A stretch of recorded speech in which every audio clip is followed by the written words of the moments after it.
Olá, pessoal. Espero que estejam todos bem acomodados, bem sentados, bem tranquilos, que tudo esteja em paz com vocês. Para hoje, nós vamos iniciar a nossa aula falando a respeito de Platão, segunda parte de Platão. A aula passada, nós trabalhamos Platão, a questão do conhecimento em Platão. Nós falamos a respeito da teoria das almas, nós falamos a respeito da teoria das ideias de Platão, e nós falamos a respeito das teorias da reminiscência e da contingência, onde o indivíduo ele nasce já com os conhecimentos pressupostos e ele vai recordando ao longo da trajetória da sua vida aqueles conhecimentos que já foram dispostos desde o nascimento. Tá? Na aula passada nós falamos também da teoria das almas. Nós vamos precisar da teoria das almas para hoje, onde a sociedade é dividida em alma de ouro, alma de prata e alma de bronze, onde cada indivíduo cumpre com o seu papel fundamental na sua função dentro da sociedade. Para Platão, nós temos a estrutura do pensamento político e hoje nós vamos analisar um pouquinho esse pensamento político de Platão. Para isso, nós vamos falar assim, Platão 2. Platão 2, então, traz a ideia da ideia da política de Platão. Então, da política de Platão, nós temos o desenvolvimento do pensamento, das ideias, do pensamento clássico da Grécia Antiga, o pensamento clássico em Atenas, tá? Platão, ele se considera um grande nome, se considera não, é considerado um grande nome da política, principalmente na antiguidade, porque ele faz uma forte crítica aos regimes políticos da antiguidade e estabelece uma solução para os problemas da política, os problemas que a sociedade vinha enfrentando. Então, a partir do momento em que Platão estabelece essas suas transitoriedades a respeito da política, ele estabelece a função de cada cidadão como um papel fundamental na administração ou na organização da sociedade. Primeiro que nós temos que deixar bem claro a ideia de que Platão ele é contrário à democracia. Segundo Platão, a democracia não pode ser uma forma de governo onde deve estar alicerçada dentro do Estado, porque a democracia ela é falha. A democracia apresenta alguns defeitos, como, por exemplo, a democracia, então, seria o governo do povo, em que os cidadãos participavam das decisões políticas. Como Platão se decepcionou com a democracia ateniense depois da condenação de Sócrates, tornou-se o maior crítico desse sistema de governo, porque, segundo ele, o cidadão comum não tem um conhecimento amplo da política, não tem um conhecimento do bem-estar coletivo, que para Platão, o cidadão comum ele vai se preocupar apenas com o bem próprio, apenas com o benefício próprio, portanto, não tem como se desenvolver um anseio necessariamente da ideia coletiva. E diz ainda assim, para ele, a liberdade extremada e desregrada levará o homem democrático, ora a dedicar-se à política, ora ao esporte, ora às artes, e assim por diante. Significa, então, que Platão ele pressupõe-se que o homem comum ele não vai se dedicar plenamente à política. Então, devem existir alguns homens, alguns indivíduos, que esses indivíduos eles se dediquem plenamente à política para poder levar para frente o bem-estar coletivo.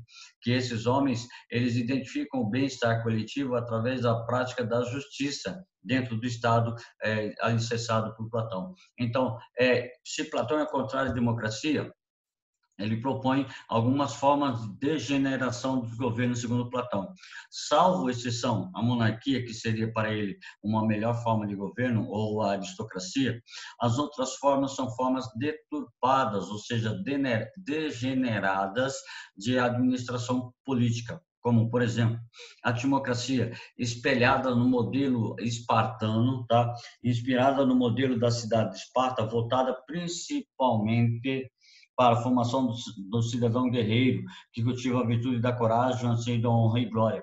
Então, vai buscar a honra e a glória através do exército, através das forças armadas.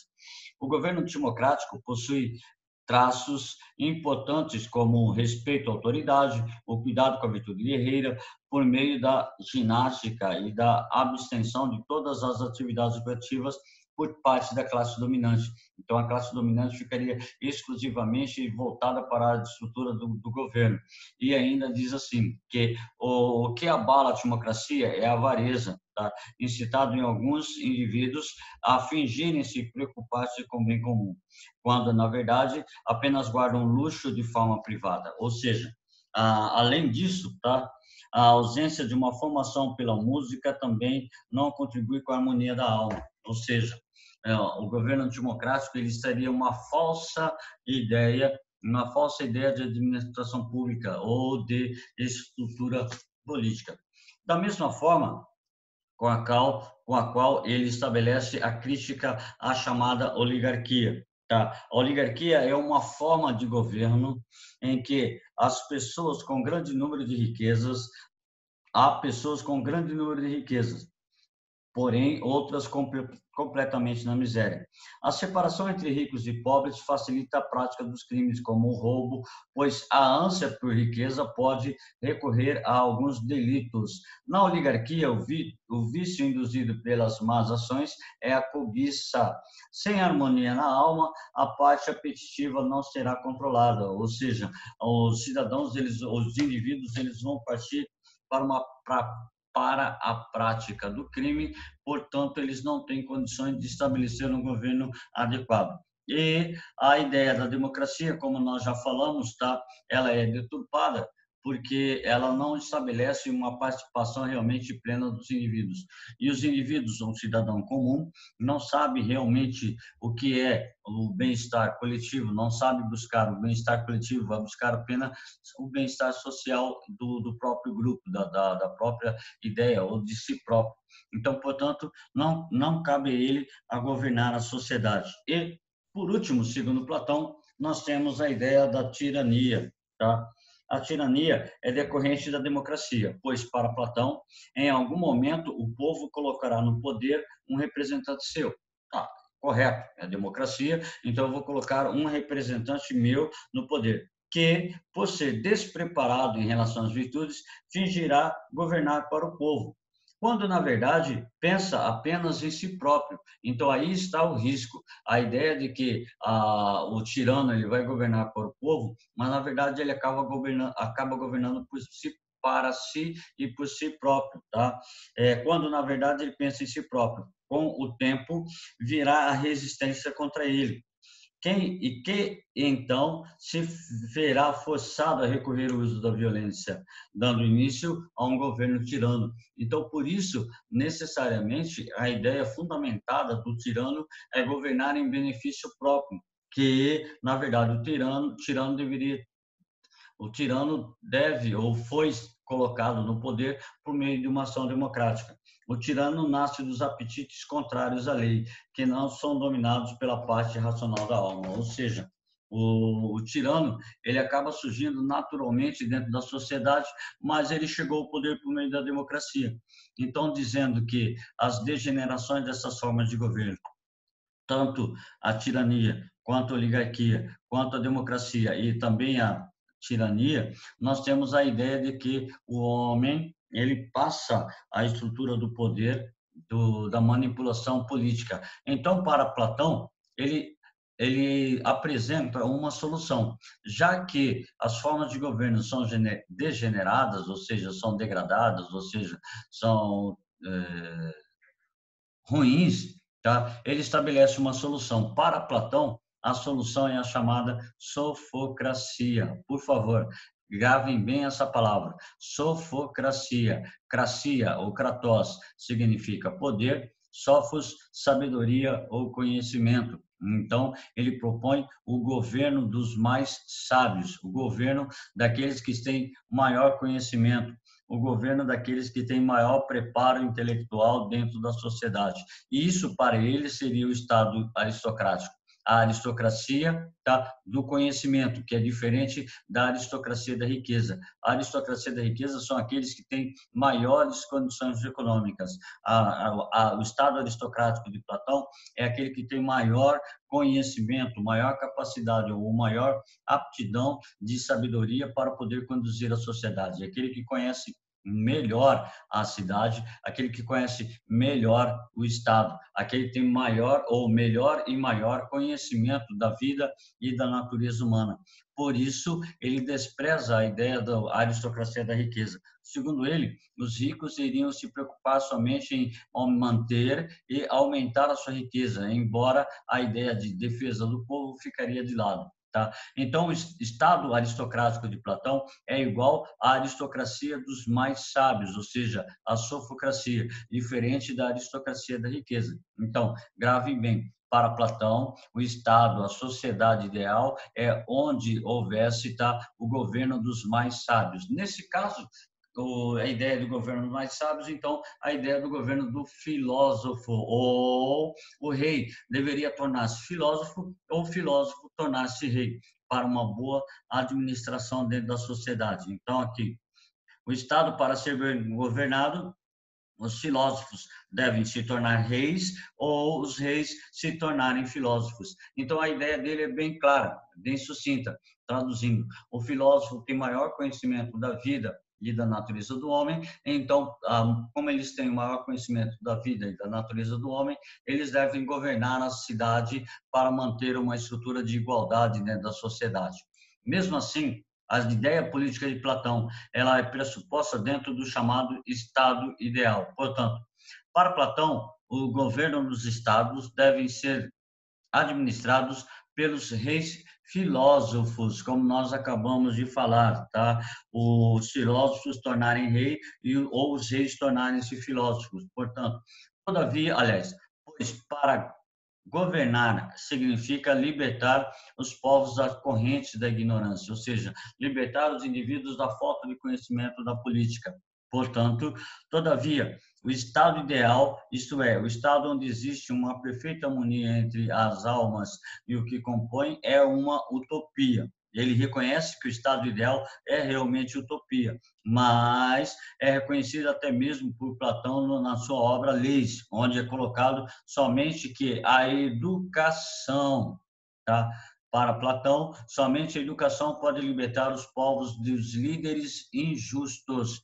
Portanto, a ideia do estado ideal de Platão vem por meio da educação, tá? Traduzindo, para Platão, existe uma relação direta entre a educação e a política, onde somente aquele que conseguiu passar por as 3 etapas da formação intelectual, que nós vamos ver agora, propostas pela sua pedagogia, pode governar com sabedoria a polis e, com isso, garantir o cumprimento principal da virtude, a saber, a justiça.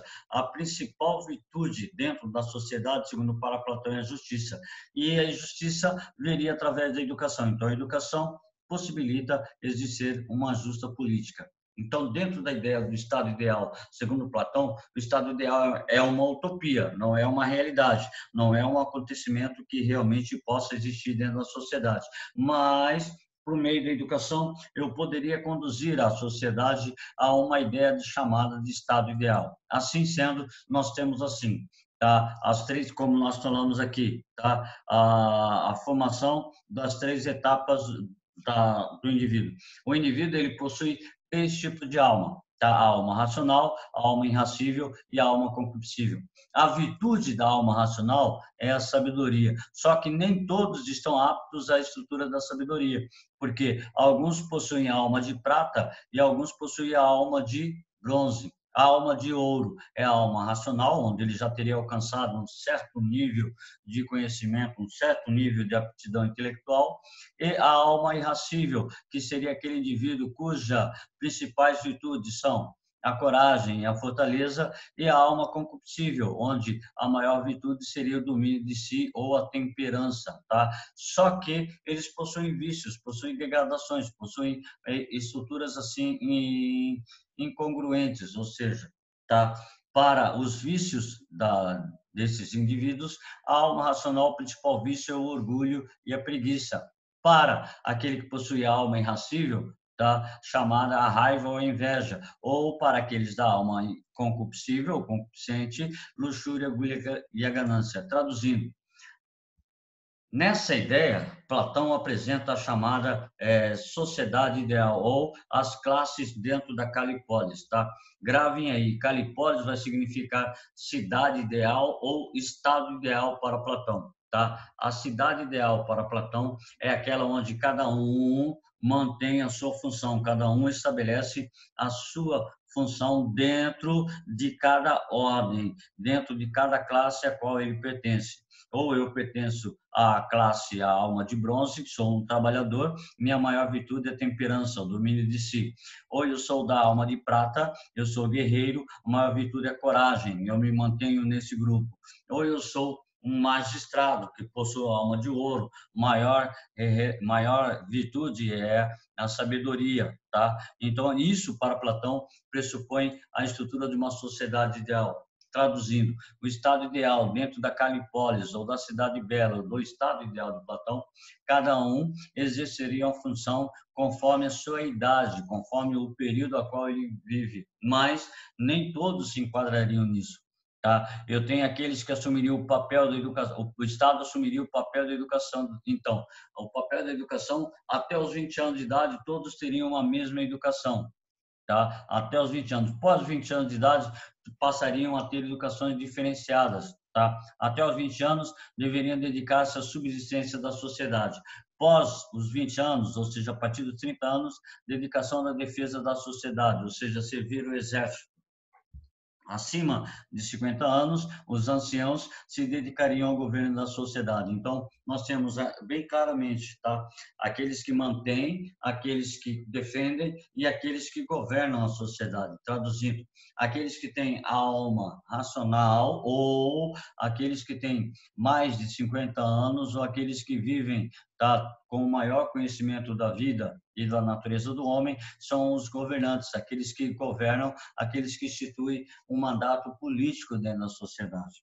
Temos aqueles que desenvolvem a alma irascível, ou seja, aqueles que apoiam, aqueles que defendem a sociedade, chamados de guardiões, os guerreiros, e aqueles que vivem através de seus instintos, da alma concupiscível, que é aqueles que obedecem, são os trabalhadores, eles são responsáveis pela subsistência material da sociedade.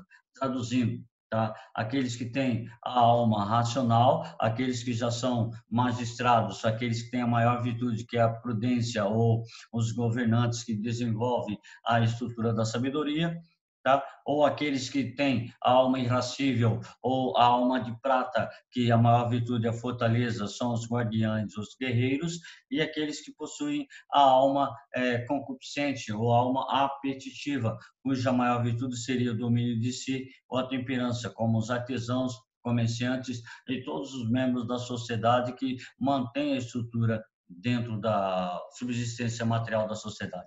Traduzindo, cada um dentro do seu grupo, cada um dentro da sua ideia, dentro da sua estrutura, seria uma sociedade justa, onde cada um exerceria o seu papel, cada um exerceria a sua função e nenhum interferiria diretamente ou indiretamente dentro do papel do outro. Então, se eu sou da alma de bronze, e eu sou um artesão, sou comerciante, sou responsável pela manutenção da estrutura econômica da sociedade. Eu não vou interferir na ação dos magistrados, pois os magistrados, sua principal função é a estrutura do desenvolvimento político.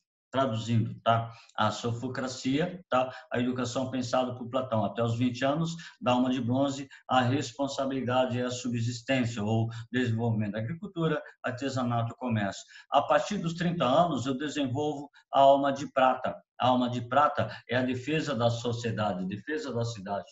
Para defender a cidade, eu sou um guerreiro ou eu sou um soldado, eu me dedico à prática da defesa da sociedade. E, num terceiro momento, tá, eu desenvolvo a alma de ouro, acima dos 50 anos, eu já poderia me dedicar à magistratura, ao exercício do poder, ao governo da sociedade e também ao domínio da ciência política. Passaria a dominar a política como um bem-estar coletivo.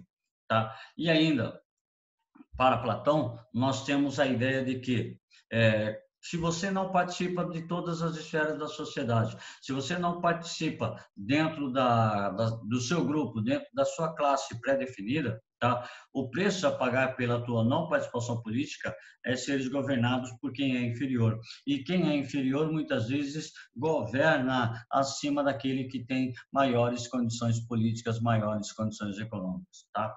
Então, a ideia de Platão pressupõe-se assim, tá? Contra a democracia, pressupõe a ideia da sofocracia, ou seja, o governo dos mais sábios, e ele institui a divisão da sociedade ideal entre magistrados, guerreiros e a população em geral. Então, aqueles que têm a alma de ouro, aqueles que têm a alma de prata e aqueles que têm a alma de bronze. Tá?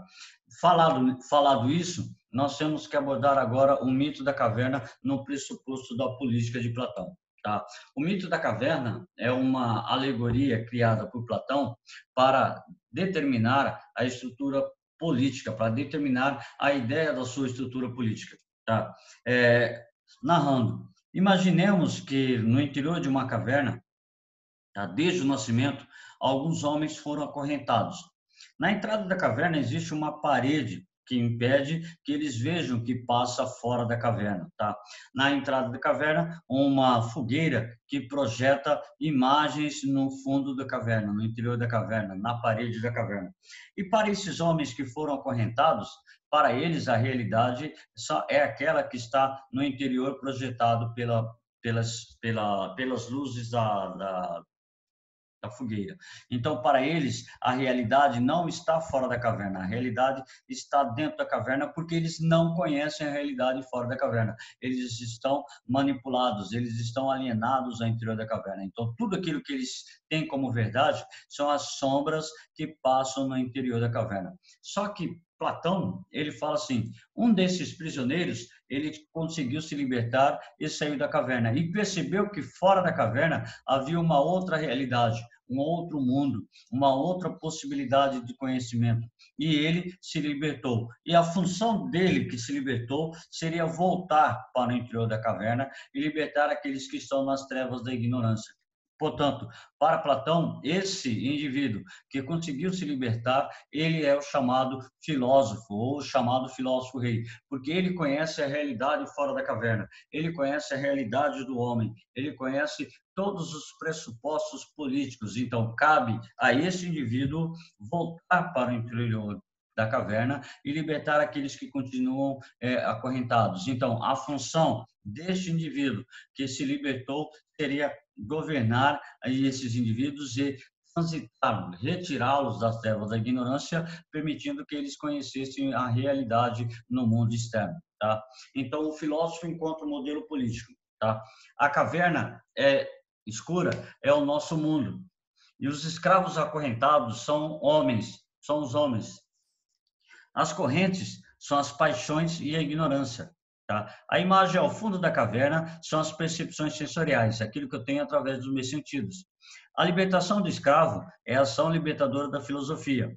A aventura do escravo fora da caverna é a experiência filosófica, o espanto, tá? O conhecimento da realidade, a percepção da realidade fora do interior da caverna. Então, é a experiência que ele faz, o espanto que ele tem ao sair do interior da caverna. O mundo lá fora da caverna corresponde ao mundo das ideias, o mundo perfeito, o mundo das ideias perfeitas, o mundo imutável, tá? O único e verdadeiramente imutável. O sol que ilumina o mundo verdadeiro é a ideia do bem que conduz ao conhecimento. O regresso do escravo é o dever do filósofo envolver a sociedade na experiência da verdade. Então, o filósofo, aquele que se libertou das trevas da ignorância, ele deve voltar para o interior da caverna e libertar todos aqueles todos aqueles que estavam em ideia de prisão ou aprisionamento, estavam sendo manipulados, tá? Portanto, para a ideia fundamental da política de Platão é justamente essa. Mas para você fixar melhor a ideia, eu preciso que você faça os exercícios da página 59 e 60, os exercícios desenvolvendo habilidades e os exercícios complementares, todos os exercícios da página 59 e os exercícios da página 50. Não são muitos, fiquem tranquilos, tá? Mas são essenciais para a gente poder entender as ideias a respeito de Platão, tá? No mais, era isso que nós tínhamos para conversar hoje a respeito da experiência da política de Platão. Espero que vocês tenham aproveitado e espero que vocês tenham um bom andamento das aulas, tá? Para vocês, um beijo, se cuidem e até o nosso próximo encontro.